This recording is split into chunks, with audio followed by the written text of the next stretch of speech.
আছে, আনি ফ্রিজে রাখতে বলেছি, কাল খাবেন। এখন আপনি ঘুমাবেন। খাবার? আমার খাবার? খাবার? খাবারগুলো নিয়ে আসেন, আমার খেতে ইচ্ছে করছে। ম্যাম অলরেডি অনেক খেয়েছেন। তো কি?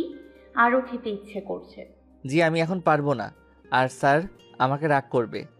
আপনি আমার পিএ নাকি স্যার? আপনার? তাহলে আমার কথা শুনুন, স্যারকে নিয়ে ভাবতে হবে না। আপনি অনেক জেদি। আচ্ছা আনছি, পরে শরীর খারাপ হলে বুঝবেন। রাফি চলে গেলে জিনিয়া মনে মনে হেসে বলল, হ্যাঁ, জেদি তো আমি অবশ্যই, তবে আমার জেদ সম্পর্কে তো কিছুই জানেন না। এর মাঝে জিনিয়ার ফোন বেজে উঠল। জিনিয়া দেখলো রাহুল কল করেছে। হ্যাঁ রাহুল, বলো। ম্যাম, আপনার বোনের ওপর যারা নজর দিয়েছিল ওরা জনির লোক। জনি? এটা আবার কি? ম্যাম, আন্ডারওয়ার্ল্ডের ছোটো মোটো ইঁদুর। আপনি বলেন ওদেরকে বেড়ালের মুখে দিয়ে দেই? রাহুল আমার ফ্যামিলির দিকে যে নজর দেয়, আমি তাকে কখনো ছেড়ে দেওয়া পছন্দ করি না। বুঝে গেছি ম্যাম, আপনি নিশ্চিন্তে থাকুন। ম্যাম, আরেকটা কথা, ড্রাগ গ্রুপের লিডার আপনার সাথে মিটিং করতে চাই। এই বুড়োটা? ওই বুড়োটা? ইন্টারেস্টিং। ওকে বলো আগামী সপ্তাহে দেখা হচ্ছে। ওকে। রাফি খাবারগুলো নিয়ে এসে বলল, তো আপনি হাসছিলেন যে, সব ঠিক আছে তো? সব কিছু শুনে ফেললো নাকি? রাফির দিকে তাকিয়ে জিনিয়া বলল, কি বলছেন এসব? আমি হাসতে পারি না? না তা বলছি না, মানে এভাবে হাসতে দেখিনি কখনো। আপনাকে বলে হাসতে হবে নাকি? তো আমি সে কথা বলিনি ম্যাম। কি বলেছেন? কি জন্যে যে বলতে গেলাম, খামোখা রাগ শুনলাম। খাবারগুলো সামনে দিয়ে রাফি বলল। সরি ম্যাম, আমার ভুল হয়ে গেছে, আপনি খেয়ে নিন। জিনিয়া বলল। এতটুকু? হ্যাঁ, বাকিটুকু পরে খাবেন। জিনিয়া কিছু বলতে গিয়েও আর বলল না। খাবারটা খেতে খেতে জিনিয়া বলল, আপনি এখন যেতে পারেন। আপনি খাবার শেষ করুন, তারপর আমি যাব। বললাম না যেতে পারেন। রাফি কিছু না বলে চলে গেল। পরের দিন সকালে রাফি ঘুম থেকে উঠে গেল সকাল সকাল। উঠেই ফ্রেশ হতে চলে গেল। এদিকে আকরাম সাহেব কফি খেতে খেতে বসে বলল, বাসির, মাহিরকে ডাকো। ছোট সাহেব তো ঘুমাচ্ছে। বললাম না ডাকো। বশির দ্রুত চলে গেল। একটু পর মাহির হাই তুলতে তুলতে এসে চেয়ারে বসে পড়ল। ড্যাড, এত সকালে কেন ডাকলে? আকরাম সাহেব কফিটা রেখে বলল, মাহির, তুমি জিনিয়ার পেছন ছেড়ে দাও, ভুলে যাও সব। মাহির অবাক হয়ে বলল, ড্যাড, কি হয়েছে? হঠাৎ কি হয়েছে তোমার? এখন এসব বলছো কেন? মাহির, যা বলছি তাই করো। জিনিয়ার কাছ থেকে 100 হাত দূরে থাকবে। কাল রাতে আমি তোমাকে কথাগুলো বলতে চেয়েছিলাম, কিন্তু তুমি লেট করে বাসায় ফিরেছো। কিন্তু ড্যাড, হঠাৎ কি হলো? মাহির, তুমি যে জিনিয়াকে চেনো, সে একজন বিজনেসম্যান ছাড়াও অন্য কেসো। মানে? মানে এই সমাজে সে একজন বিজনেসম্যান, কিন্তু তার আরেকটা রূপ আছে যেটা ভয়ঙ্কর। কি বলছো? আমি তো বুঝতে পারছি না। জিনিয়াকে জানো? কে? আন্ডারওয়ার্ল্ডের কুইন। মানে? মানে তোমার ভাবনার থেকেও ভয়ঙ্কর। জিনিয়ার বোনকে কিডন্যাপ করার জন্য আমি আন্ডারওয়ার্ল্ডের একজন ডনের সাথে কথা বলেছিলাম। আজ সকালে খবর পেলাম সেই গ্রুপটাকে কারা যেন মেরে ফেলেছে। এই গ্রুপে মিনিমাম 1000-এর ওপরে লোক ছিল, আর এক রাতে ফিনিশ হয়ে গিয়েছে। আর এসব ওই জিনিয়ার লোকেরই কাজ। এবার বুঝতে পারছো আমি কি বলতে চাইছি? মাহির অবাক হয়ে বসে আছে। এটা তো অবিশ্বাস্য ড্যাড। কিছু জিনিস বিশ্বাস না হলেও করতে হয়। তোমার কিছু হলে আমি নিজেকে মাপ করতে পারবো না, তাই এসব থেকে তুমি দূরে থেকো। যদি ব্যাংকক চলে যাও, আমি তোমাকে পরে ডেকে নিব। কিন্তু? আর কিন্তু না। এই নাও টিকিট, কালকেই তোমার ফ্লাইট। এদিকে শরীফ সাহেব জিনিয়ার দেখাশোনার জন্য দুজন মহিলাকে রেখে দিয়েছে। রাফি ফ্রেশ হয়ে নিজে এসে কফি বানাতে গেল। তৎক্ষণাৎ ওই মহিলা কফি বানিয়ে জিনিয়ার রুমে চলে এসে জিনিয়া উঠে অন্যদের দেখে বলল, আপনারা কারা? ম্যাম, স্যার আমাদের আপনার দেখাশোনার জন্য রেখেছেন। আমাকে আব্বু কোথায়? শরীফ সাহেব রুমে ঢুকতে ঢুকতে বলল। আমি এই যে। এখন কেমন লাগছে মা? পায়ে ব্যথা করছে? জিনিয়া এসব বাদ দিয়ে বলল, আব্বু এসব কি? কেন? এদের লাগবে না। কেন? এরা তোকে দেখে রাখবে। তাছাড়া তোর মা কালকে রাতে আমাকে বারবার করে বলে দিয়েছে আমার মেয়ের যেন কিছু না হয়, না হলে আমার কপালে শনি আছে। আব্বু আমার লাগবে না এসব। তাহলে কিভাবে হবে? আব্বু আমার দেখে আব্বু আমার দেখে রাখার জন্য তুমি তো আছো। আমি তো সারাদিন অফিসে থাকি, আমি কি তোর কাছে সবসময় থাকতে পারি? সমস্যা নেই, আবার পিয়ে আছে না? বিয়ে মানে রাফি? হ্যাঁ, ও সব দেখে নেবে। মানে? মানে সিম্পল, আমার পিয়ে আমার সব কাজ দেখে নেবে। শরীফ সাহেব কিছু বলতে যাবে তখনই রুমে রাফি হাতে কফি নিয়ে ঢুকলো। রাফি বলল, ম্যাম উঠে পড়ুন, কফি নিয়ে চলে এসেছি। কফিটা নিয়ে ভেতরে আসতেই সবাইকে দেখে রাফি অবাক হয়ে গেল। রাফিকে কফি আনতে দেখে জিনিয়া রাফিকে দেখে বলল, এই তো আমার রাফি সাহেব, এই তো রাফি সাহেব চলে এসছে, কফিও নিয়ে এসছে। আব্বু তুমি এদের নিয়ে যাও, তাছাড়া আমি বাইরের কাউকে এতটা বিশ্বাস করি না। শরীফ সাহেব মাথা নাড়িয়ে বলল, ওকে তুই যেমন চাস তেমনই কর, এদের নিয়ে যাচ্ছি, তুই কিন্তু নিজের খেয়াল রাখবি। রাফির দিকে তাকিয়ে শরীফ সাহেব বলল, রাফি, জি স্যার। আমার মেয়ের যেন কোনো কিছুর সমস্যা না হয়, না হলে কিন্তু আমি তোমাকে সমস্যা বানিয়ে দেব। রাফি ঘাবড়ে গিয়ে বলল, আপনি কিছুই টেনশন করবেন না, আমি আছি তো। ম্যামের সব কিছু আমি নিজে দেখে নেব। গুড, আমি বের হচ্ছে। ওকে। ওনারা চলে গেলে রাফি জিনিয়াকে কফিটা দিয়ে বলল। ম্যাম একটা কথা ছিল। জিনিয়া কফিটা খেতে খেতে বলল, কি কথা? কেন? না মানে আপনার দেখাশোনার জন্যে ওনাদের রাখলে ভালো হতো। আপনি আছেন কি করতে? না মানে কিসের মানে? মানে আমি তো ছেলে মানুষ, ওনারা থাকলে আপনার ভালো করে কেয়ার করতে পারতো। জিনিয়া চোখ ছোট ছোট করে বলল, রাফি সাহেব আপনি একটু বেশি বলছেন। সরি ম্যাম, আসলে আমার মনে হলো তাই বললাম। নিজের মনকে সামলান, এত ভাবতে হবে না। জি। আমি বাইরে গার্ডেনে যাব, আমাকে নিয়ে চলুন। এখন? তো কখন? নিয়ে চলুন আমাকে। আচ্ছা আমার হাতটা ধরুন, আমি আপনাকে নিয়ে যাচ্ছি। রুমের বাইরে এসে রাফি বলল, ম্যাম এখন কেমন ফিল হচ্ছে? মানে পায়ে কি ব্যথা আছে? হ্যাঁ এখনো আছে, তবে কাল থেকে একটু বেটার মনে হচ্ছে। সিঁড়ি দিয়ে নামার সময় রাফি বলল, আস্তে আস্তে ম্যাম, দেখেন এমন।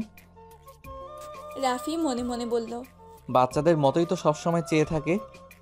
একটু নামতেই হঠাৎ করে জিনিয়া পা সামলাতে না পেরে পড়ে যেতে লাগলে রাফি জিনিয়াকে ধরে ফেলল। জিনিয়া সিঁড়ির দিকে তাকিয়ে বলল, একটুর জন্য বেঁচে গেছি।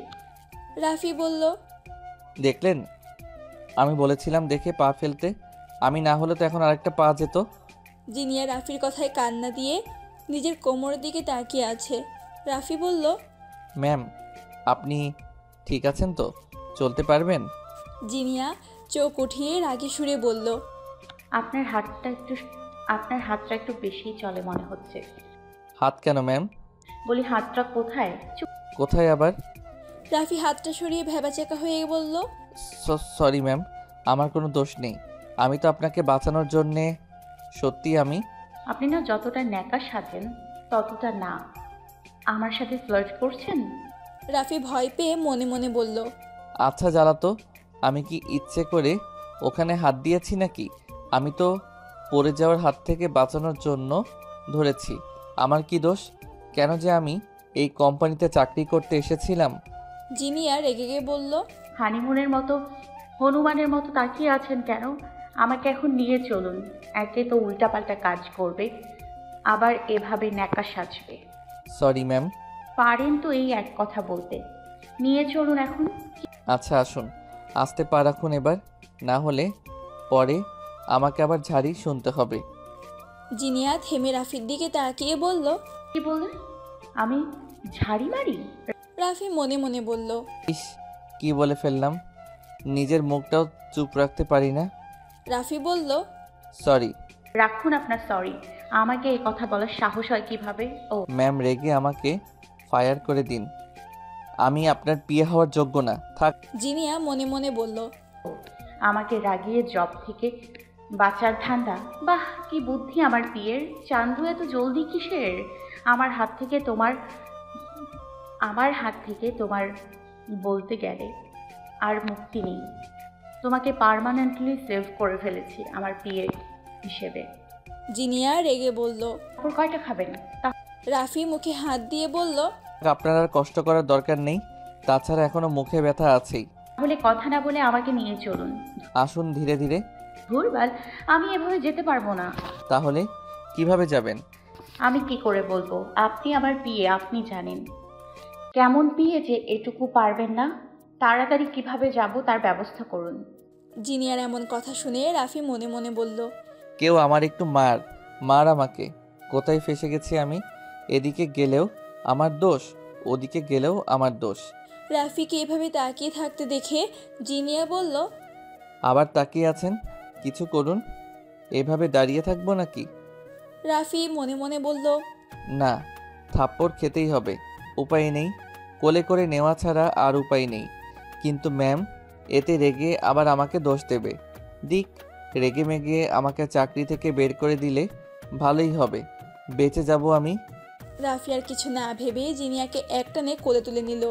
জিনিয়া মনে মনে বলল, জানতাম আমি জানতাম গাধাটা এটাই করবে। সুযোগ পেলেই আমাকে কোলে তুলে নেয়া। ভাবছি আমার কাছে আসতে, যেখানে অন্যরা 10 বার ভাবে এত বড় বিজনেসম্যান আমি, তার চেয়ে বড় কথা আন্ডারওয়ার্ল্ড আমার নামে যেখানে কাঁপে, সেই আমাকে এই ছেলে এভাবে যখন তখন যা খুশি করে চলেছে। কিন্তু এতে আমার যেন কেমন রাগ হয় না। বিষয়টা একটু আশ্চর্যজনক। মানে আমিও কিছু বলতে পারি না, কেমন একটা অনুভূতি হয় মনে, আমাকে কেমন চুপ করিয়ে রাখে। রাফি জিনিয়াকে বাইরে গার্ডেনে এনে বসিয়ে দিল। জিনিয়া চুপ করে এখনো রাফিকে দেখে চলেছে। রাফি সামনে দাঁড়িয়ে মাথা নিচু করে বলল, জানি আমার এটা করা উচিত হয়নি। আপনাকে আর কষ্ট করে কিছু বলতে হবে না। নিন, থাপ্পড়টা মেরেই দিন। জিনিয়া মনে মনে বলল, গাধা একটা, তবে এই ভীতু মুখটা দেখতে বেশ লাগে। জিনিয়া আস্তে করে বলল, আপনি তো দাঁড়িয়ে আছেন, মারবো কি করে? রাফি বসে পড়ল, মুখটা এগিয়ে দিয়ে বলল, নিন। আমার এখন মুড নেই, পরে দেখা যাবে।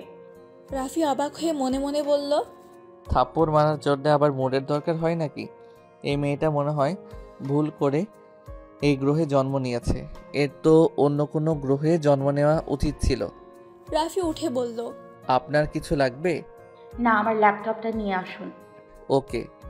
রাফি ভেতরে চলে গেল। এদিকে জাহানারা ফোন নিয়ে দৌড়ে শাহনাজ বেগমের কাছে এসে বলল, ম্যাডাম ফোন করেছে। কে রে? আপনার ভাই মনে হয়। কই দে তো। হ্যালো ভাইজান। হ্যাঁ রে, কেমন আছিস? ভালো, তুমি কেমন আছো? সে আমি ভালো আছি, তোদের না আসার কথা? হ্যাঁ, সে তো আসবো।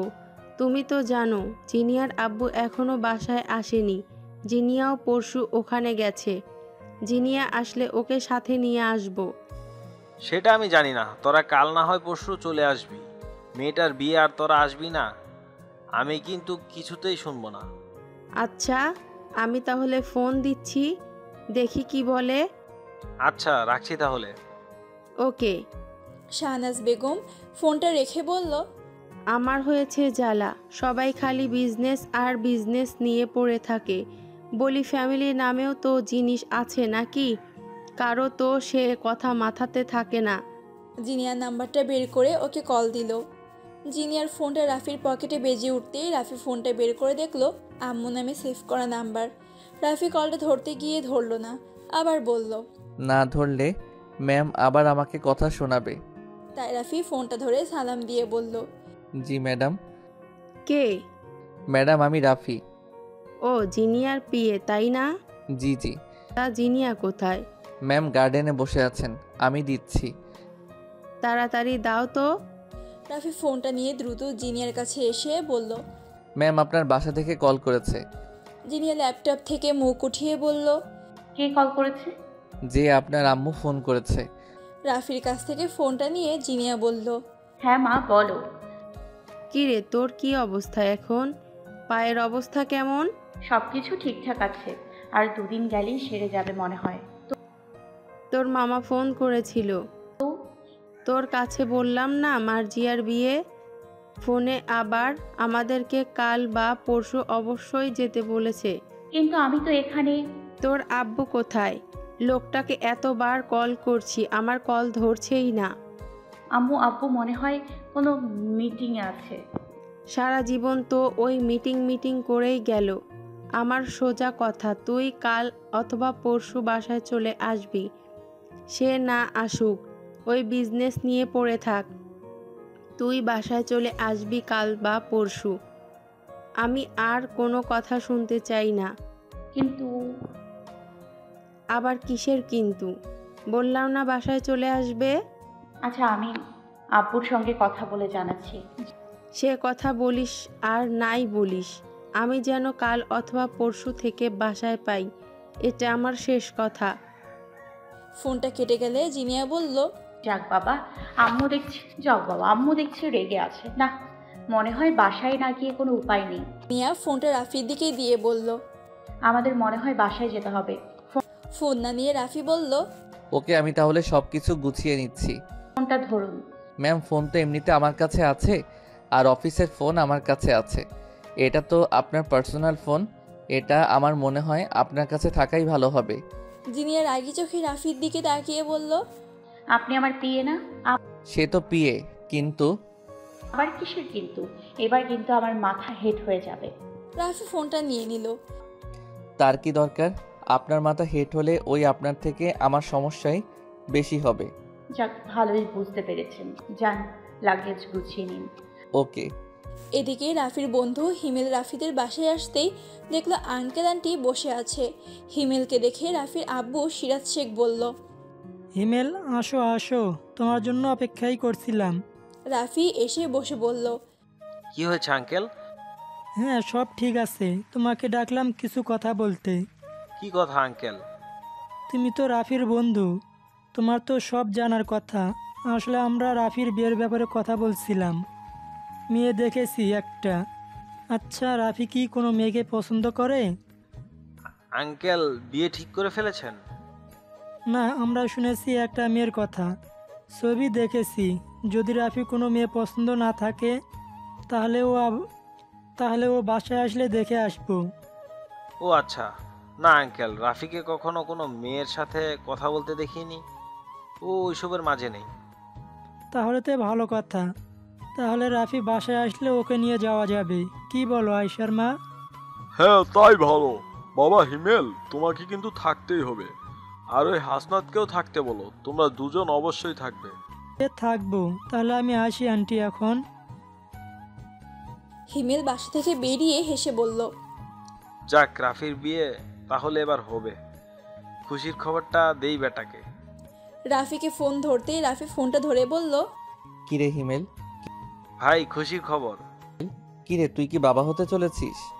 না রে, তুই বর হতে চলেছিস। মানে আঙ্কেল আমাকে একটু আগে ডেকেছিল, আমাকে সব বলল তুই বাসায় আসলে মেয়ে দেখতে যাবে। জলদি আয় বেটা।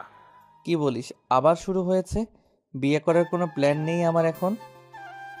তা আঙ্কেল আন্টিকে দেখে যা বুঝলাম তাতে এবার আর তোর বিয়ে না দিয়ে ছাড়বে না। মানে সিরিয়াস? জলদি আয়। রাখ ফোন, টেনশনে ফেলে দিলি। রাখ এখন। রাফি ফোনটা হাতে নিয়ে বিড়বিড় করে বলল, আবার বাসা থেকে বিয়ের চাপ। কি করি এখন? না, কিছু একটা ভাবতে হবে, না হলে বউ নামক ঘন্টা আমার গলায় ঝুলিয়ে দেবে এবার। লাগেজ গুছিয়ে রাফি বসে বসে ভেবে চলেছে কি করা যায়। এদিকে দেখতে দেখতে দুপুর গড়িয়ে বিকেল হয়ে গেছে। শরীফ সাহেব অফিস থেকে এসে ফ্রেশ হয়ে নিচে এসে খালেদ সাহেবকে বলল, মামুনিকে ডাকো তো। ওকে। জিনিয়াকে রাফি ধরে আস্তে আস্তে নিচে নিয়ে আসলো। সোফায় বসে জিনিয়া বলল, আব্বু, মিটিং কেমন হলো? ঠিকঠাক। তোমার কি অবস্থা? আমিও ঠিকঠাক। আম্মু ফোন করেছিল, তোমার উপর রেগে আছে অনেক। তাই নাকি? কি বলবো? মার্জিয়ার বিয়ে তো, সেখানে যেতে বলেছে। ওহো, মনেই ছিল না। কিন্তু আমার তো এখন যাওয়া অসম্ভব। একটা কাজ করো, তুমি চলে যাও। এখানে আমি সামলে নেব, চিন্তা করো না। ওকে, তাহলে ঠিক আছে। হ্যাঁ, কালকেই তাহলে চলে যাও। আমি টিকিট ম্যানেজ করে দিচ্ছি। ওকে। জিনিয়া রাফিকে বলল। রাতে জিনিয়া ডিনার করে ওষুধটা খাওয়ার জন্য উঠতে গেল, তবে উঠতে পারল না। পায়ে এখনও ব্যথা আছে। টেবিলের ওপর ওষুধ রাখা। জিনিয়া তারপরেও খাট থেকে নেমে আস্তে আস্তে যেতে লাগলো। টেবিলের একটু কাছে যেতে শেষমেশ আর সামলাতে না পেরে জিনিয়া নিচে পড়ে গেল। নিচে পড়তেই জিনিয়া চেঁচিয়ে উঠল। নিচে শরীফ সাহেব রাফির সাথে কথা বলছিল। সবাই জিনিয়ার রুম থেকে চিৎকার শুনে দৌড়ে জিনিয়ার রুমে চলে আসলো।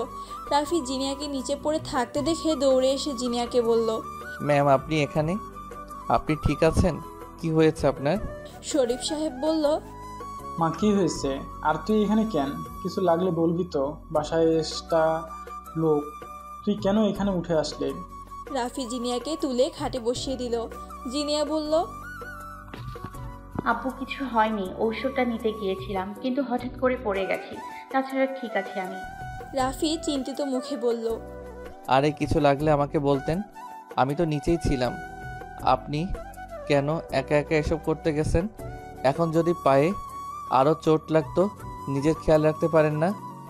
জিনিয়া রাফির দিকে তাকিয়ে মনে মনে বলল, রাফিকে এমনভাবে বলতে প্রথম দেখলাম, তাছাড়া ওর মুখে চিন্তার ছাপ। আশ্চর্যজনক বিষয় হলো আমার এতে ভালো লাগছে। আমাকে এভাবে বলার সাহস কারো হয়নি আজ পর্যন্ত, কিন্তু রাফির মুখ থেকে শুনতে ভালো লাগছে। শরীফ সাহেব আর কিছু না বলে সবাইকে বাইরে যেতে বলল। নিজেও বাইরে চলে আসলেন।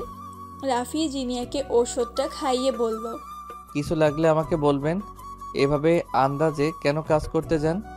আপনাকে এত চিন্তা করতে কে বলেছে? আমি ছোট খুকি না। আমি তো করতে চাই না, কিন্তু করতে বাধ্য। কেন? ও মা, আপনি তো সবসময় বলেন, ভুলে গেছেন। ওই যে আমি পিয়ে, তাও আপনার। ও আচ্ছা, তা পিএ সাহেব কালকের ব্যবস্থা কি হয়েছে?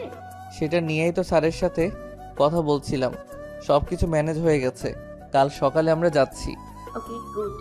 আচ্ছা, আপনি শুয়ে পড়ুন, কাল সকাল সকাল বের হতে হবে। সে যাওয়া যাবে, এখন আবার মাথাটা একটু ম্যাসাজ করে দিন তো, মাথাটা খুব ধরেছে। রাফি এ কথা শুনে মনে মনে বলল, নাও, এবার এ কাজও আমাকে দিয়ে করাবে। আসলে যা বুঝলাম তাতে এই পিয়ে আর চাকর বাকরের মাঝে কোনো পার্থক্য নেই, খালি মালিক অথবা বসের কথা মতো ওঠার বসা। রাফি জিনিয়াকে শুয়ে দিল। মাথার পাশে বসে জিনিয়ার মাথাটা ম্যাসেজ করতে লাগলো ভালো করে। কিছুক্ষণ পর জিনিয়া ঘুমিয়ে পড়ল, কিন্তু রাফি বুঝতে পারছে না ম্যাম ঘুমিয়ে গেছে নাকি জেগে আছে। রাফি হালকা করে ডাকলো, কিন্তু জিনিয়া সাড়া দিল না। রাফি মোবাইলটা অন করে দেখলো 11টা বেজে গেছে। জিনিয়ার মাথা থেকে হাত সরিয়ে জিনিয়ার মুখের দিকে তাকিয়ে আছে রাফি। 2 মিনিট তাকিয়ে রাফি মুচকি হেসে দিল। মনে মনে বলল, কি নিষ্পাপ চেহারা, অসম্ভব মায়া এ চেহারায়। দেখো, একদম বাচ্চাদের মতো লাগছে। ইচ্ছে হচ্ছে এই টসটসে গালটা টেনে দেই। এত কিউট মেয়েটা আসলে এত রাগী আর জেদি কে বলতে পারবে?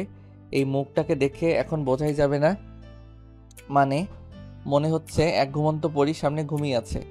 কিছুক্ষণ এভাবে থেকে জিনিয়ার গায়ে একটা চাদর দিয়ে এসিটা হালকা কমিয়ে রাফি লাইট অফ করে দিল। দরজাটা লাগিয়ে নিজের রুমে চলে গেল রাফি। শরীফ সাহেব এসব দেখে মুচকি হেসে কি যেন ভেবে চলে গেল। পরদিন সকালে রাফি বাসায় ফোন করতেই ছোট বোন ফোনটা ধরে বলল, ভাইয়া কেমন আছো? ভালো, কি করিস? স্কুলে যাওয়ার জন্য রেডি হচ্ছি। আম্মু কোথায় রে? রান্না করছে। ও শোন, আম্মুকে বলিস আমি আজ বাসায় চলে আসছি। আজকে? হ্যাঁ। আচ্ছা ঠিক আছে। রাফি ফোনটা রেখে ফ্রেশ হতে চলে গেল। এদিকে জিনিয়া নাস্তা শেষে নিজেও রেডি হয়ে নিল। একজন লোক ওদের লাগেজ গাড়িতে উঠিয়ে রেখেছে আগেই। জিনিয়া বসে বসে আব্বুর সাথে কথা বলছে। রাফি নিচে এসে জিনিয়াকে রেডি দেখে মনে মনে বলল, বাব্বা, আজকে এত জলদি?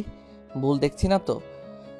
যাই হোক, উঠেছে ভালোই হয়েছে, আমাকে আর কষ্ট করতে হলো না। রাফি আসতেই জিনিয়া বলল, আব্বু, রাফি সাহেব এসে গেছে, তাহলে আমরা আসি? হ্যাঁ, দেরি করা ঠিক হবে না। আর তুমি কিন্তু জলদি চলে আসবে, না হলে আম্মু তোমাকে কি করবে কে জানে। তোর মাকে আমি সামলে নেব, তাহলে বেরিয়ে পড়। রাফি জিনিয়াকে ধরে বাইরে নিয়ে এসে গাড়িতে বসিয়ে দিল। এরপর দুজনে বেরিয়ে পড়ল। গাড়িতে বসে জিনিয়া ফোন টিপতে টিপতে হঠাৎ বলে উঠল, রাফি সাহেব। জি ম্যাম। কাল রাতে আপনি ওভাবে কি দেখছিলেন? কাল রাতে? রাফি চমকে উঠে মনে মনে বলল, কি ব্যাপার? কাল রাতের কথা ম্যাম কি করে জানলো? কাল রাতে তো আমি ম্যামকেই দেখছিলাম, কিন্তু ম্যাম তো ঘুমিয়ে গেছিল। তাহলে জানলো কি করে? রুমে তো আর কেউই ছিল না। কেমনে কি? এখন কি বলি? জিনিয়া রাফিকে চুপ থাকতে দেখে ফোনটা রেখে বলল, চুপ করে আছেন যে, বলুন। না না ম্যাম, কি দেখব? আমি তো আপনার সেবাই করছিলাম। আপনি ঘুমিয়ে যাবার পর। হ্যাঁ, ঘুমিয়ে যাবার পর কি দেখছিলেন ওভাবে? কিছু না, কিছু না। আপনি ঘামছেন কেন? গরম গরম পড়ছে তো। গাড়িতে এসি চলছে। ও এসি চলছে তাই তো। আসলে আমি একটু ঘামি, মানে এসিতেও ঘামি তাই মনে হয়। এখনো বলেননি কিন্তু। রাফি মনে মনে বলল, ফেঁসে গেছি রে, কি বলবো এখন। আর ম্যাম জানলো কি করে সেটাই তো বুঝতে পারছি না। না না, কিছু একটা বলে তো এখন ম্যামকে বুঝ দিতেই হবে, না হলে ম্যাম আমাকে ছাড়বে না। কি হলো? চুপ করে থাকা লোক আমার কিন্তু একদম সহ্য হয় না। ম্যাম আপনাকে দেখছিলাম। জিনিয়া মনে মনে বলল, এটা কি হলো? ভেবেছিলাম কথা ঘুরিয়ে নেবে, কিন্তু এ তো সরাসরি বলে দিল। ধুর, মজাই নিতে পারলাম না। মজা যখন নিতে পারলাম না, তখন রাগ দেখাতেই পারি। জিনিয়া রেগে বলল, আমাকে দেখছিলেন? রাফি সাহেব ভুলে যাবেন না আমি কে, আর আপনি কে। তাছাড়া আমাকে রাতের সুযোগ নিয়ে আপনি দেখছিলেন? কোন মতলবে দেখছিলেন? না না, আপনি ভুল বুঝছেন। আপনি যা ভাবছেন তা একদম না। আসলে আমি তো চলেই যাচ্ছিলাম, কি? কিন্তু আপনাকে দেখে আর যেতে পারিনি। আসলে আমি আপনাকে দেখছিলাম এজন্যে যে আপনি কিভাবে এত বড় বিজনেসম্যান হলেন। আপনাকে তো আর অন্য সময় দেখা যায় না, মানে ওভাবে। তাই একটু দেখছিলাম আর নিজেকে আপনার মতো করে তৈরি করবো ভাবছিলাম। জিনিয়া মনে মনে হেসে বলল, কথা তো ভালোই বানাতে পারে, তবে বেচারার মুখটা দেখার মতো, কেমন ভয়ে ঘেমে আছে। জিনিয়া বলল, আচ্ছা তাই নাকি? হ্যাঁ সত্যি, কিন্তু ম্যাম আমি বুঝতে পারছি না যে। আমি কি করে জানলাম তাই তো? হ্যাঁ হ্যাঁ সেটাই। রাফি সাহেব, রুমে যে ক্যামেরা ছিল সেটা আপনার দেখা উচিত ছিল। ক্যামেরা? ও তাই বলি। আপনি আমার পিএ, আপনার তো এতটুকু সেন্স থাকা দরকার। সরি ম্যাম, এরপর থেকে ক্যামেরা চেক করে নেব। কি? না না, কিছু না, ওই মুখ ফসকে বেরিয়ে গেছে। জিনিয়া মনে মনে হেসে চলেছে। দেখতে দেখতে বিকাল হয়ে এসেছে। রাফি আর জিনিয়াও পৌঁছে গেছে। অবশ্য ওরা আগেই চলে এসেছে, তবে রাফির জোরাজোরিতে জিনিয়াকে আগে অফিসে আসতে হলো। ওরা অফিসে আসতেই নিতু রিসিভ করলো দুজনকে। জিনিয়া নিজের কেবিনে ওরা অফিসে আসতেই নিতু রিসিভ করে নিল দুজনকে। জিনিয়া নিজের কেবিনে এসে বসে পড়ল। পুলিশদের ডিউটি ফ্রি করে দিল রাফি। রাফি নিতুকে টাকাটা নিয়ে আসতে বলল। নিতু টাকার ব্যাগ আর চেকটা এনে রাফির কাছে দিল। রাফি জিনিয়ার সামনে রাখলো, বলল, ম্যাম এই যে টাকা আর চেক। জিনিয়া রেগে বলল, রাফি সাহেব, আপনি এসবের জন্য আমাকে এখন অফিসে নিয়ে আসলেন? মাফ করবেন ম্যাম, কিন্তু এটা আমাকে চিন্তায় ফেলে রাখছে, শান্তি মতো থাকতে দিচ্ছে না। বারবার মনে হয় কিছু হয়ে গেল না তো। আর এই টাকার কিছু হলে তো আমাকে বেচেও এই টাকা আমি শোধ করতে পারবো না। আপনার হাতে দিয়ে দিলাম, আমার দায়িত্ব কমপ্লিট। জিনিয়া রাফির দিকে তাকিয়ে গম্ভীর গলায় বলল, গাধা একটা। নিতু, জি ম্যাম। আপনি আমাদের অ্যাকাউন্ট হেড ম্যানেজারকে ডাকুন তো। ওকে। নিতু চলে গেল। জিনিয়া রাফিকে বলল, টেনশন তাই না? আপনাকে এবার এই টেনশনের গাড়িতেই চড়িয়ে দিব। মানে ম্যাম আমি বুঝলাম না। এবার বুঝবেন। নিতু ম্যানেজারকে নিয়ে চলে আসলেন। ম্যানেজার বললেন, ম্যাম ডেকেছেন? জি রফিউ সাহেব। রফিউ সাহেব এখন থেকে অ্যাকাউন্টের পুরো এ টু জেড নিজ দায়িত্বে দেখাশোনা করবেন। ম্যাম এটা কি ঠিক হবে? কেন? না ম্যাম, অ্যাকাউন্টের বিষয় উনি কি করে? সব উনি বুঝে নেবেন। আপনারা এখন থেকে সব ফাইল রিপোর্ট রাফি সাহেবকে দেখাবেন, আর ওনার পারমিশন ছাড়া যেন কিছু না হয়। আর রাফি সাহেব অ্যাকাউন্টের এদিক থেকে ওদিক হলে আমি আপনাকে টাকার মেশিনে ছাপিয়ে অ্যাকাউন্টে রেখে দিব। রফ সাহেব এক প্রকার মনে মনে রাগ করলেন। এমন মনে হচ্ছে যেন রাফিকে এই পাওয়ার দেওয়ার জন্য উনি একদম খুশি না। তবে কিছু না বুঝতে দিয়ে উনি চলে গেলেন। রাফি অবাক হয়ে তাকিয়ে আছে। জিনিয়া কলম নাড়াতে নাড়াতে বলল, কাজে লেগে পড়ুন তাহলে। ম্যাম এটা ঠিক না। ঠিক না ভুল? ঠিক না ভুল সেটা আপনার কাছ থেকে শুনতে হবে নাকি? না মানে মানে শোনার অভ্যাস নেই আমার। ম্যাম আমি বাসায় যাব। রাফি মনে মনে রাগ করে বলল, মনে হচ্ছে সোজা এই 15 তলা থেকে টুস করে পড়ে মরে যাই। এত কিছু সামলাবো কি করে? মনে হচ্ছে এই অফিসটা আমার। সব কিছু আমার কাঁধে চাপিয়ে দিয়ে এদিকে ম্যাডাম যে কি পায়। আরে বাবা, আমিও তো মানুষ। সেটা এই পাগলের মাথায় কি করে আসবে? জিনিয়া রেগে বলল। বাসায় যাব আমি। নিতু জিনিয়ার রাগ দেখে কেটে পড়ল। রাফি কিছু না বলে জিনিয়াকে ধরে নিয়ে আসলো। গাড়ি চালিয়ে সোজা জিনিয়ার বাসায় চলে আসলো রাফি। জিনিয়াকে রুমে দিয়ে রাফি সোজা বাসায় চলে আসলো। বাসায় আসলে আয়েশা এসে বলল। আম্মু, ও আম্মু, ভাইয়া চলে এসেছে। রাফির আম্মু বেরিয়ে এসে বলল। চলে এসেছিস? আমি মনে করেছিলাম 2-1 দিন পর আসবি। মা, কাজ শেষ হয়ে গেল তাই চলে আসলাম। আব্বু কই? সে আর কই থাকবে, বন্ধুদের সাথে চা খাচ্ছে মনে হয়। যা তুই ফ্রেশ হয়ে নে। আচ্ছা। আয়েশা বলল। তার আগে আমার জিনিস কই? আরে পাগলি, এই যে নে তোর জিনিস। ওয়াও, থ্যাংক ইউ ভাইয়া। আয়েশা দৌড়ে রুমে চলে গেল। রাফি রুমে এসে ফ্রেশ হতে চলে গেল। এদিকে জিনিয়ার আম্মু জিনিয়াকে ধরে খাটে বসিয়ে দিল। চুল মুছে দিতে দিতে বলল। আমি কি ডাক্তার আবার ডেকে পাঠাবো? না আম্মু, লাগবে না। এখন আর তেমন ব্যথা নেই। এখন আমি নিজে নিজেই চলতে পারবো। হালকা সমস্যা হলেও ওটাতে কিছু হবে না। দেখে শুনে চলতে কি হয়, নিজের খেয়াল রাখা যায় না? আচমকা পায়ে ফুটে গেছিল। এখন তো কত কিছুই বলবি। আচ্ছা এখন বলো, কখন যাবে মামার বাসায়? কালকে সকাল যাব। আচ্ছা তাহলে আমি রাফিকে কল করে জানিয়ে দিই, সকাল সকাল চলে আসবে। এ কথা শুনে শাহনাজ বেগম বলল। এখানেও তোর অফিস? বলি যাচ্ছি বিয়েতে, কোনো অফিসের কাজে না। মা, ও আমার পিএ, আমার সাথে তো থাকবেই। যা খুশি কর, আমার কথা কি শুনিস নাকি? রাগ করো না, আমার সব কিছুই তো ও দেখাশোনা করে, তো সাথে তো নিতেই হবে। কতবার বলেছি একটা বিয়ে করে নে। না, আমার কথা কানেই যায় না। বিয়ে করলে এসব কাজ বাজ জামাই দেখাশোনা করবে, তুই রিল্যাক্সে থাকবি। জিনিয়া হেসে বলল। তাহলে বিয়েকেই বিয়ে করে নি, কি বলো? জিনিয়ার মাথায় হালকা থাপ্পড় মেরে বলল।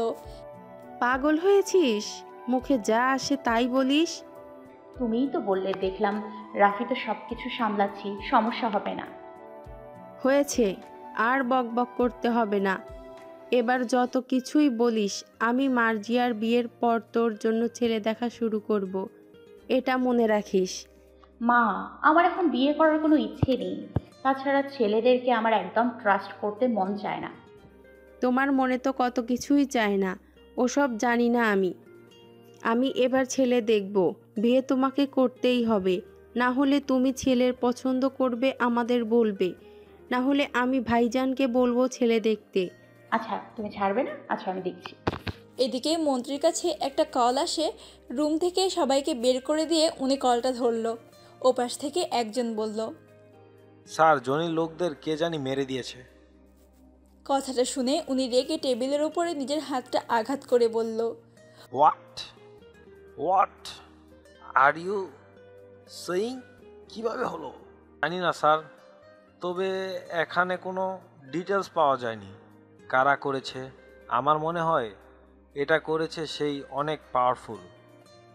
ওকে, একটা কাজ করো, আমার সাথে যত লিঙ্ক ছিল জনির সাথে সব কিছু গায়েব করে ফেলো। পুলিশ বা অন্য কেউ যেন কোনো কিছু ডিরেক্ট না করতে পারে। Okay sir. ফোনটা রেখে উনি দ্রুত কোথায় যেন বেরিয়ে গেলেন। এদিকে মিলি এসে জিনিয়ার রুমে নক করতেই জিনিয়া বলল। ভেতরে আয়। আপু, তোমার পা কেমন আছে? গুড। আচ্ছা তোকে আর কেউ ডিস্টার্ব করে না তো? মানে কেউ ফলো বা এনিথিং? আপু তুমি থাকতে আর কে করবে, এখন সমস্যা নেই। গুড। কাল সকাল সকাল রেডি হয়ে নিস। আপু একটা কথা বলি। বল। আমি আমার ফ্রেন্ডসরা নিয়ে যাই। পাগল নাকি? আম্মু মানবে নাকি? মিলি মুখ কালো করে বলল। আপু প্লিজ, তুমি বললে আম্মু কিচ্ছু বলবে না, প্লিজ আপু নিয়ে যাই। মিলি ওখানে এসব ভালো দেখায় নাকি? আমার তো মাত্র 3টা বন্ধু যাবে, সিয়াম, শিখা আর আফরিন। প্লিজ, না হলে ওখানে আমি মজা করবো কার সাথে। জিনিয়া একটু ভেবে বলল। ওকে, নিয়ে যাস। মিলি খুশিতে জিনিয়াকে জড়িয়ে ধরে বলল। থ্যাংক ইউ আপু, আমার লাভলি আপু, আমি জানিয়ে দিই ওদের। মিলি দৌড়ে চলে গেল। রুমে এসেই সিয়ামকে কল করলো মিলি। সিয়াম কলটা ধরে বলল। কি রে, এখন কল দিলি যে? একটা খুশির খবর আছে। কি?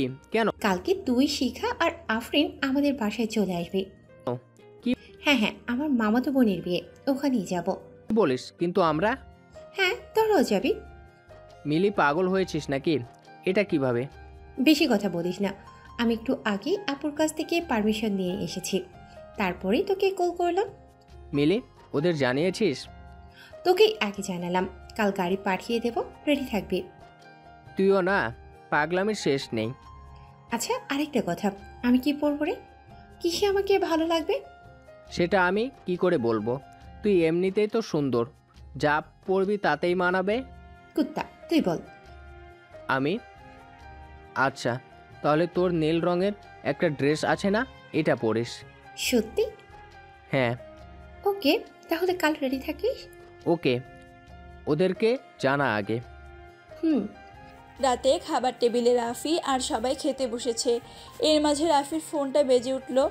আয়েশা বলল, ভাইয়া তোমার ফোন বাজছে রুমে। ফোন? এখন আবার কে কল করলো? রাফির আব্বু বলল, নিয়ে আয় তো মা, দরকারি কল হতে পারে। আমি নিয়ে আসছি। কিরে, অফিসের কি খবর? আব্বু আর বলো না, আমার বসটা একদম পাগল। মেয়ে মানুষ তো মাথায় গোবর ভরা। কেন রে, কি হয়েছে? কি হবে, আমাকে ম্যানেজার থেকে পিএ বানিয়েছে। এরপর আমি তো আগে ম্যানেজারের ছোট একটা পদে ছিলাম। এখন কি করেছে জানো? কোম্পানির অ্যাকাউন্ট ডিপার্টমেন্টের সব হিসাব নিকাশের দেখাশোনাটাও পুরোপুরি আমাকে দিয়ে বসে আছে। কেমন লাগে? ভালো তো। আরে এতে তো ভালো। দেখ তুই নিশ্চয়ই ভালো কাজ করেছিস, তাই তোকে এত বড় দায়িত্ব দিছে।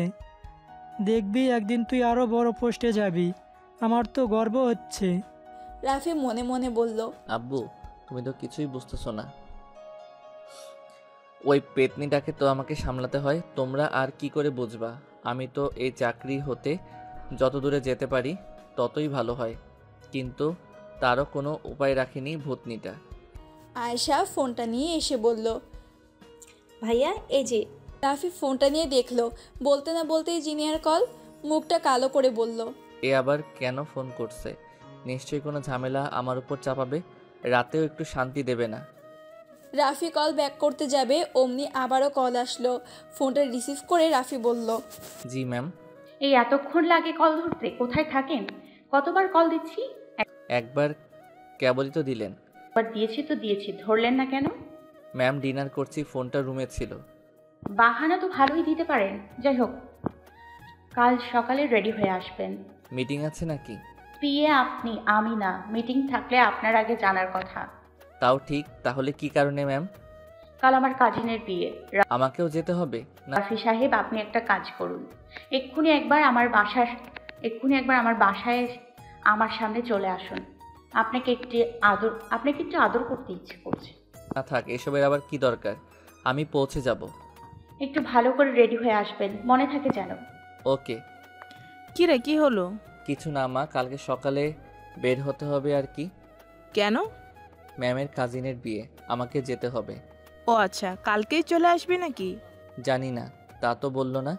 রাফির আব্বু বলল, আমার মনে হয় 2-3 দিন থাকা লাগবে।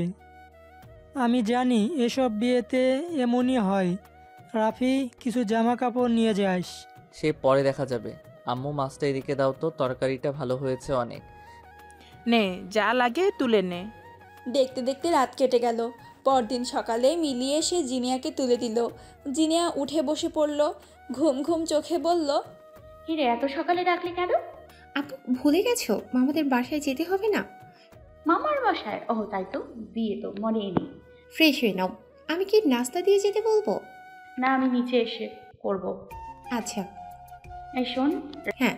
রাফি এসছে? কি রাফি? মানে তোমার ওই হ্যান্ডসাম বিয়ে? জিনিয়া চোখ মুছতে মুছতে বলল, বললি হ্যান্ডসাম? ও হ্যান্ডসাম? হ্যাঁ আপু, অনেক হ্যান্ডসাম। দেখতে কি সুন্দর, মনে হয় হলিউডের হিরো। হয়েছে, আর হিরোগিরির প্রশংসা করতে হবে না। যা, রেডি হ। সকাল সকাল কি শুরু করেছে? মিলি চলে গেল। জিনিয়া বলল, আইজাররা কথা যে কই পায়। হ্যান্ডসাম বলে কিনা গাধাটা নাকি হ্যান্ডসাম?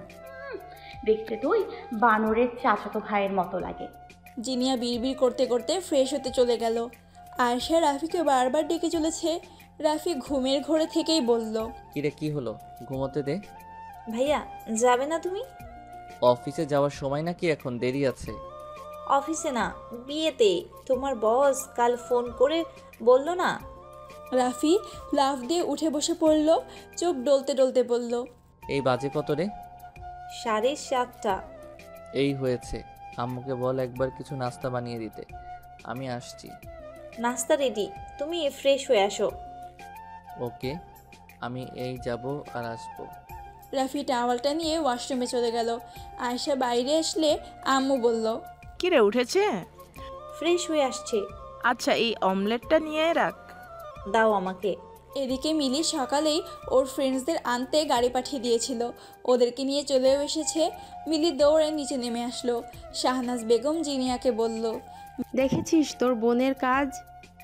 মা থাক না, মজা করবে একটু। তাছাড়া মামা তো আর যেই সেই লোক না। এত বিশাল আয়োজন, কিছু বলো না। তোর আশকারাতেই মেয়েটা দিন দিন বেড়ে গেছে। বাদ দাও, তুমি রেডি হয়ে নাও। হ্যাঁ, আমি শাড়িটা পরলেই হয়ে যায়। তুই রেডি হ, যা। মিলি এসে সবাইকে বলল, কিরে এসেছিস? না এসে উপায় আছে, গাড়িও পাঠিয়েছিস। এই আপু বাসায়। হ্যাঁ, ভয় পাস না, কেউ কিচ্ছু বলবে না। আয় ভেতরে।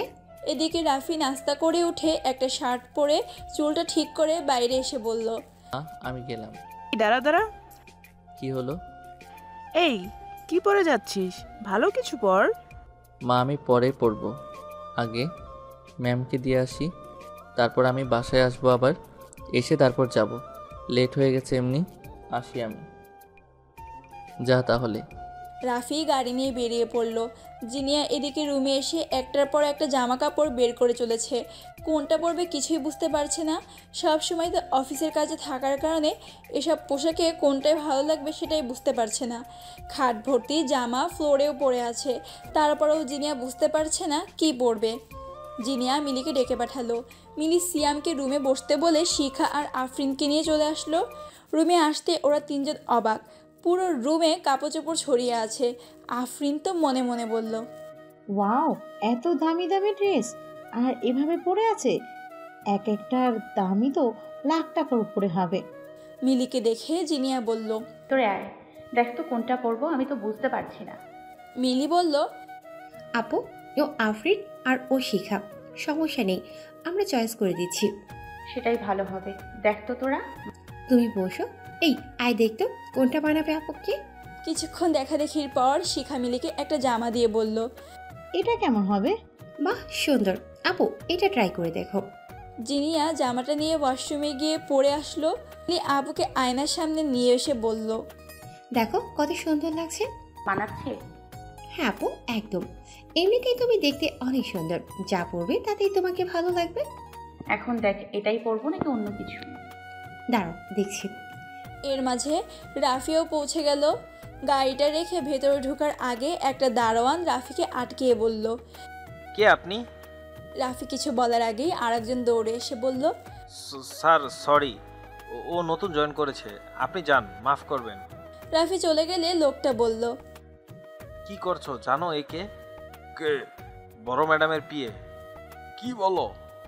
বাচ্চা লেন আমাকে। দেখে রেখো, সব কিছু একটু খেয়াল রেখো। আচ্ছা ঠিক আছে। রাফি রুমে এসে জাহানারাকে দেখে ডেকে বলল, এই জাহানারা। জি স্যার। তোমার ম্যাম কি উঠেছে? হ্যাঁ, অনেক আগে রুমে আছে। বলবো আপনার কথা? থাক, আমি যাচ্ছি। রাফি জিনিয়ার রুমের সামনে এসে দেখলো রুম খোলা। ভেতরে তাকাতেই অবাক হয়ে বলল, এ কি অবস্থা? সারা রুমে তো কাপড়ে ঢেকে আছে। রাফি দরজায় নক করতেই মিলি সহ সবাই তাকালো। মিলি রাফিকে দেখে বলল, আরে রাফি ভাইয়া চলে এসেছেন। ম্যাম কই? ভেতরে চেঞ্জ করছে। আচ্ছা তাহলে। রাফি কিছু বলার আগেই জিনিয়া বেরিয়ে আসলো। জিনিয়ার দিকে নজর পড়তেই রাফি যেন চমকে উঠল। ওয়াশরুম থেকে জিনিয়া বেরিয়ে আসতেই রাফির নজর জিনিয়ার দিকে পড়ল।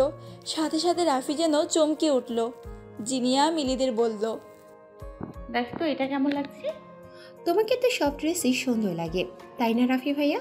রাফি থ হয়ে দাঁড়িয়ে আছে, কোনো কথাই কানে যাচ্ছে না। রাফি মনে মনে ভাবছে, আমার ম্যাম তো মনে হয় পৃথিবীর থেকে না অন্য কোনো গ্রহ থেকে এসেছে। এত সুন্দর লাগছে ম্যামকে, মনে হচ্ছে এভাবেই তাকিয়ে থাকি।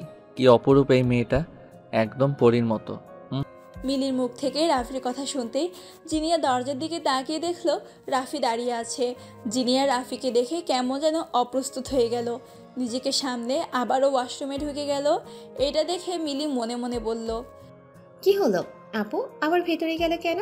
এদিকে রাফি ভাইয়ার মনে হচ্ছে হুশটুস নেই, আপুর দিকে কেমন হাঁ করে তাকিয়ে আছে। মিলি রাফিকে বলল, ভাইয়া কি হয়েছে? এখনো তাকিয়ে আছেন? আপু তো ভেতরে চলে গেছে। রাফি মনে মনে লজ্জা পেয়ে বলল, ও কিন্তু না, কি? না কিছু না। আচ্ছা তোমরা কখন যাবে? এখনই, আপু রেডি হলেই। ওকে আমি নিচে আছি, তোমরা আসো। ওকে। এদিকে জিনিয়া ভেতরে এসে আয়নার সামনে দাঁড়িয়ে নিজেকে দেখে মনে মনে বলল, এটা কি হলো? আমি কেন নার্ভাস ফিল করছি? গাধাটাকে দেখে আচমকা আমার মনে কেন এমন ফিল হলো? সামান্য বিয়ে আমার মনকে কিভাবে প্রভাবিত করতে পারে? তবে এ কদিনের সব কিছু দেখা গেলে গাধাটাকে কেমন আগের মতো মনে হয় না। জিনিয়া দুহাত দিয়ে মুখ ঢেকে নিয়ে বলল, এসব কি হচ্ছে আমার সাথে? আমার মতো একজন মেয়ে কিভাবে এসব ভাবছে? উফ, রাফির বাচ্চা, সব দোষ এই রাফির। দিন দিন আমি কেমন জানি হয়ে যাচ্ছি। বাইরে আফরিন মিলিকে বলল, কি রে ছেলেটা, দেখতে এত হ্যান্ডসাম। আমার আপুর বিয়ে। আপু যেমন সুন্দরী, প্রিয় তেমন সুন্দর, তাই না শিখা? আসতে বল, আপু শুনে নেবে। জিনিয়া নিজেকে সামনে বেরিয়ে এসে বলল, তাহলে এটাই করি, কি বলিস? আপু আবার ভেতরে গেলে কেন? ঠিকই তো ছিল সবকিছু। না, একটু টাইট লাগছিল তাই আর কি। দরজার দিকে তাকিয়ে জিনিয়া বলল, উনি কোথায় গেল? নিচে বলল রেডি হয়ে যেতে। আচ্ছা, ওর গায়ে নর্মাল ড্রেস দেখলাম না, আমার সাথে যাবে আর এমন ড্রেস পরে যাবে? লোকে কি বলবে? লোকে তো আমাকে নিয়ে হাসাহাসি করবে, বলবে এত বড় বিজনেসম্যানের বিয়ে, এই অবস্থা। আপু রাগ করো না, তুমি এখন রেডি হয়ে নাও। আমি নিচে গিয়ে ভাইয়াকে বলছি ভালো করে রেডি হয়ে আসতে। ভাইয়া? তোর আবার ভাইয়া হলো কবে থেকে? মিলি ভয়ে ভয়ে বলল, না মানে আমার থেকে বড় তো, তাই বলি আর কি। আমি তো আর তোমার মতো নাম ধরে ডাকতে পারি না। আমার বিয়ে হলে না হয়ে ডাকতাম। হয়েছে, খালি পাকামো। যা দ্রুত রেডি হ, আর রাফিকে বল রেডি হয়ে আসতে। ওকে। ওরা চলে গেলে জিনিয়া আয়নার সামনে বসে রেডি হতে লাগলো। মিলি নিচে এসে রাফিকে বসে থাকতে দেখে বলল, ভাইয়া তোমাদের হয়ে গেছে? আমাদের কথা বাদ দিন, আপনি এভাবে এসেছেন কেন? আপু তো রেখে গেছে। কেন? এই যে এভাবে এসেছেন, ভালো ড্রেস পরে আসেননি। ও আচ্ছা, আমি ভেবেছিলাম তোমাদের দিয়ে এসে তারপর না হয় রেডি হয়ে যাব। আসলে অফিসেও কিছু কাজ ছিল, ম্যামকে সেটাই বলতে এসেছিলাম। উনি রেডি হয়েছে? ভাইয়া আমার মনে হয় আপনাকে আপুর কাছ থেকেই শোনা ভালো হবে। আপুর রুমই তো আছে, যান শুনে আসুন। আমি রেডি হতে গেলাম। আরে মিলেরা কিছু বলার আগেই চলে গেল। রাফি কিছুক্ষণ বসে বসে ভাবলো কি করা যায়।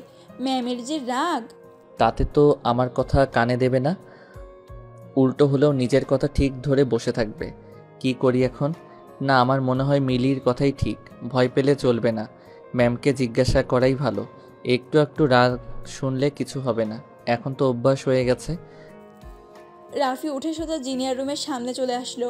রাফি দেখলো জিনিয়া আয়নার সামনে বসে আছে। রাফি আবার জন্য জিনিয়ার সৌন্দর্য হারিয়ে যেতে লাগলো। তবে এবার নিজেকে সামনে নিয়ে রাফি অন্যদিকে মুখ ঘুরিয়ে নিল। মনে মনে বলল, না না, এভাবে দুর্বল হলে চলবে না, কিন্তু ম্যামকে দেখলেই কেমন দুর্বল হয়ে যায়। যাই হোক, এবার নিজেকে শক্ত করতে হবে। রাফি দরজায় নক করলো। জিনিয়া না তাকিয়েই বলল, ম্যাম আমি। জিনিয়ার চোখে কাজল পড়ছিল। গলার আওয়াজ শুনে জিনিয়ার হাতটা যেন থেমে গেল।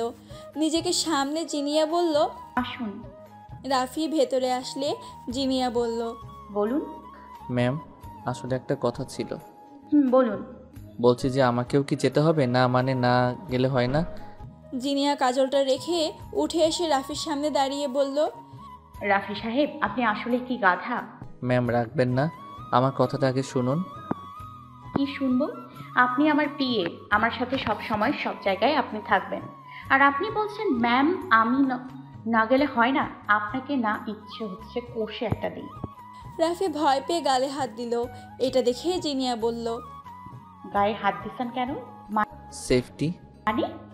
মানে কিছু না, আসলে অফিসে এনকাউন্টারের কিছু কাজ আছে, আর আপনি তো আমাকে ওই কাজ দিলেন, আমি কি করব? ওসব দেখার জন্য লোকের অভাব আছে নাকি? তাছাড়া রেকর্ডে তো আছেই, 2 দিন পর এসে চেক করে নিলেই হবে। আচ্ছা, এসব কি আমাকে বলে দিতে হবে? আপনার মাথায় কি কোনো বুদ্ধি নেই? আছে তো, কিন্তু আপনাকে দেখলে কি? কিছু না ম্যাম। আর কি পরে এসছেন? হ্যাঁ, আমি বাসায় গিয়ে রেডি হয়ে আসছি। তো দাঁড়িয়ে আছেন কেন এখনো? ওকে, আসি তাহলে। শুনুন, জি। জলদি আসবেন। ওকে। রুম থেকে বেরিয়ে এসে রাফি মনে মনে বলল, কি মেয়ে রে বাবা, এত সুন্দর একটা মেয়ে, কিন্তু মাথা ভরা রাগ। একটু ভালোবেসে বললেও তো পারে না, সে ম্যামের দ্বারা হবে না। ওই রাগ দেখানো ছাড়া মনে হয় না কিছু পারবে। আমার মনে হয় রাগের জন্য যদি কোনো নোবেল অ্যাওয়ার্ড থাকতো তাহলে সবকটা ম্যামই পেত। রাফি গাড়ি নিয়ে বাসে চলে গেল। এদিকে মিলি রেডি হয়ে বের হয়ে বলল, দেখতো কেমন লাগছে? পারফেক্ট। কি রে সিয়াম, কেমন লাগছে? সিয়াম, বল বল, তুই না বললে ম্যাডামের তৃপ্তি হবে না। কি বলিস? তোরাও না না ভালো লাগছে মানি এসে। সত্যি? সিয়াম বলার পরেও তোর বিশ্বাস হচ্ছে না? মিলি কিছু না বলে মুচকি হেসে আয়নার সামনে বসে পড়ল। আফরিন বলল, চল, মিলিও রেডি হয়ে গেছে। হ্যাঁ চল। দাঁড়া না, লিপস্টিকটা নিতে দে। গাড়িতে গিয়ে নিস, চল তো। আরে বাবা, তোরাও না। আচ্ছা চল, গাড়িতে গিয়েই নেব। শাহনাজ বেগম নিচে এসে জাহানারাকে ডাকলো। জাহানারা একটা ছোট স্ট্যাচু মুছতে মুছতে বলল, জি ম্যাডাম। এই আমরা যাচ্ছি বুঝলি, বাসা দেখে রাখবি। আচ্ছা, চিন্তা করবেন না, আমি আছি না। ও কাল তো মাস শেষ হয়ে যাবে। শোন, এই টাকাগুলো রাখ, বাসার সব কাজের লোকদের বেতনটা বুঝিয়ে দিবি, ওকে? আচ্ছা ম্যাডাম, এত টাকা? বলি, বাসায় কি 1-2 কাজের লোক? না তা না। আচ্ছা ঠিক আছে। আচ্ছা, তোর জিনিয়া ম্যামকে পাঠিয়ে দে, যা। বল সবাই নিচে ওয়েট করছে। আচ্ছা জাহানারা উপরে এসে দাঁড়িয়ে বলল, ম্যাডাম। হ্যাঁ বলো। হ্যাঁ, সবাই নিচে ওয়েট করছে, আপনাকে যেতে বলতেছে। আসছি। আচ্ছা। এদিকে মন্ত্রীর কিছু লোক গাড়ি করে কিছু লোককে নিয়ে এসেছে। পুরো বাংলোর মতো এই বাড়িতে সবাই ঢুকে পড়ল। ভেতরে মন্ত্রী ওনাদের আসতে দেখে দাঁড়িয়ে বলল, ওয়েলকাম। আসতে কোনো অসুবিধা হয়নি তো? নো মিস্টার তাহের, তো আমাদের কেন ডাকলেন? বসুন আগে। এই কে আছিস? ড্রিঙ্কস আন। জরুরি কথা নাকি? হ্যাঁ, বলতে পারেন। আমার মনে হয় শুনেছেন যে জনি সহ পুরো গ্যাং ফিনিশ হয়ে গেছে। হ্যাঁ শুনেছি। ব্যাপারটা স্বাভাবিক না কিন্তু।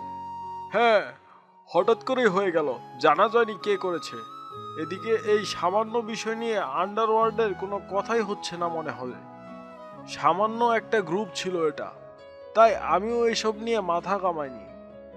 ওকে, যাই হোক, আমার একটা কাজ করে দিতে হবে। কাজ? কি কাজ? একটা মেয়েকে তুলে আনতে হবে। এই সামান্য কিডন্যাপিং? এসব বাচ্চাদের কাজের জন্য ডেকেছেন? মন্ত্রীর ইশারায় মন্ত্রীর একজন লোক টেবিলের ওপর একটা বাক্স রাখলো।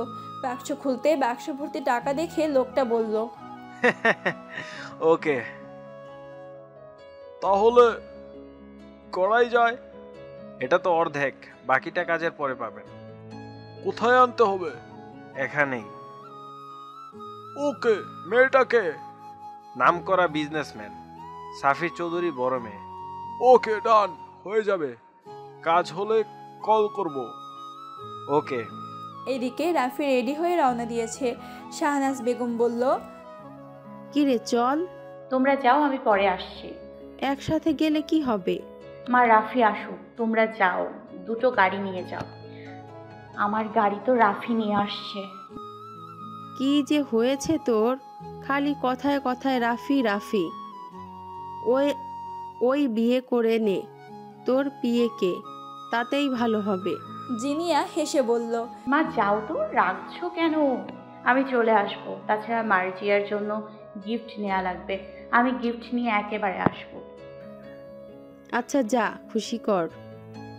আমি গেলাম, তোকে বললেও শুনবি না তুই। এই গাড়ি স্টার্ট দাও, চলো চলো। ওনারা সবাই চলে গেলে জিনিয়া গার্ডেনে এসে বসে পড়ল। বলল, কি করছে এতক্ষণ?